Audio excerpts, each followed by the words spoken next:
In the world of space exploration, the launch of a new rocket is always an exciting event. Relativity Space, a California-based aerospace company, recently made their debut rocket launch, which proved to be both exciting and disappointing. On March 22, 2023, Relativity Space launched their Terran 1 rocket from the Vandenberg Space Force Base in California. The rocket was designed to carry small satellites into space, and it was the first entirely 3D printed rocket to be launched. The Terran 1 rocket is designed to be small and cost-effective, with the ability to carry up to 1,250 kilograms of payload to low Earth orbit. The rocket stands 104 feet tall and has a diameter of 7 feet. It is powered by 9 Eon-1 engines, which are also 3D printed. In a historic achievement, Relativity Space successfully launched their 3D printed rocket technology just before 11:30 p.m. Eastern Time on Wednesday. The Terran 1 rocket took off from Cape Canaveral in Florida, reaching the crucial max Q point during the launch sequence where it was under the most pressure from atmospheric resistance and stress.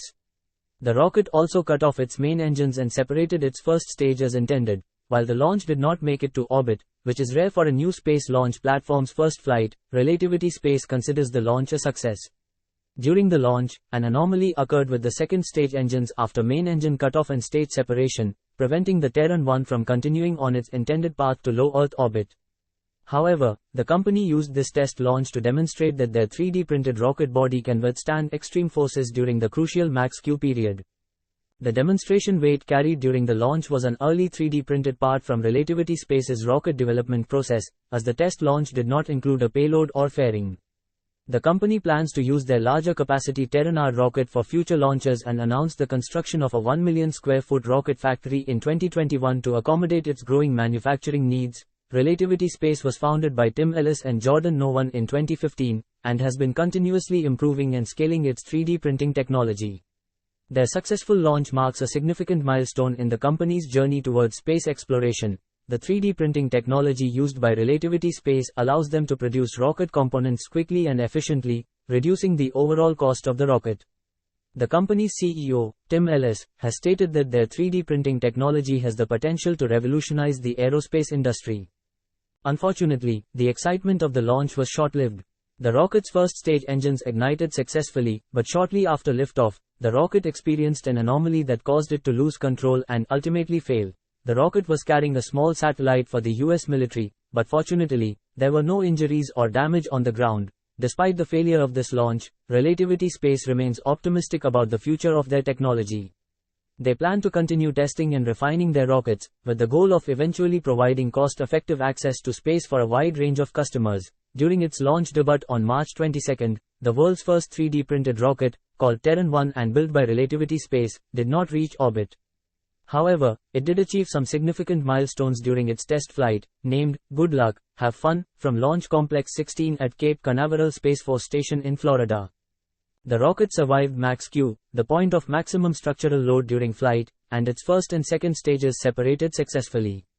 But a problem occurred around 3 minutes into the flight, causing the rocket to fail to reach orbit. Despite the setback, Arwa Tizani Kelly, a spokesperson for Relativity Space, said during the company's launch webcast that they had gathered enough data to show that flying 3D printed rockets is feasible.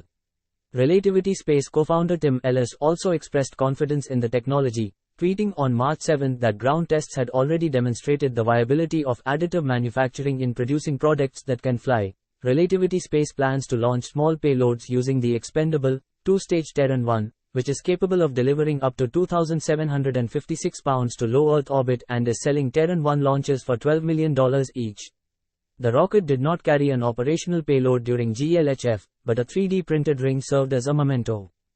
Relativity Space intends to build on GLHF's successes and has secured $1.65 billion in customer launch contracts, with the vast majority earmarked for the larger, more powerful, and reusable Terran R.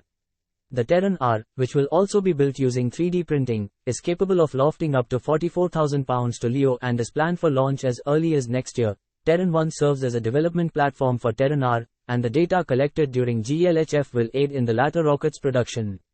The GLHF test flight aimed to make history by becoming the first 3D printed vehicle to reach orbit and the first liquid methane and liquid oxygen rocket to do so, a combination favored by mass exploration advocates.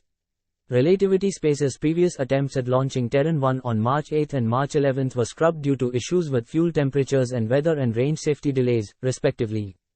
In this case, Tim Ellis's statement is being reported indirectly, which means that someone else is relaying what he said, rather than quoting him directly. The main points of Tim Ellis's statement are being conveyed, but the wording and phrasing have been altered slightly. Instead of saying, "We did not go as planned," he says, "Today's launch did not go as planned," and instead of saying, "We are proud," he says, "We are proud of the team."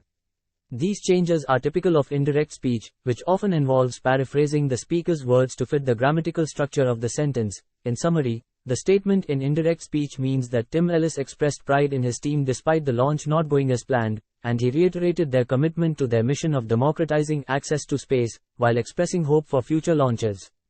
The future of space exploration is full of potential, and companies like Relativity Space are working to make it more accessible than ever before.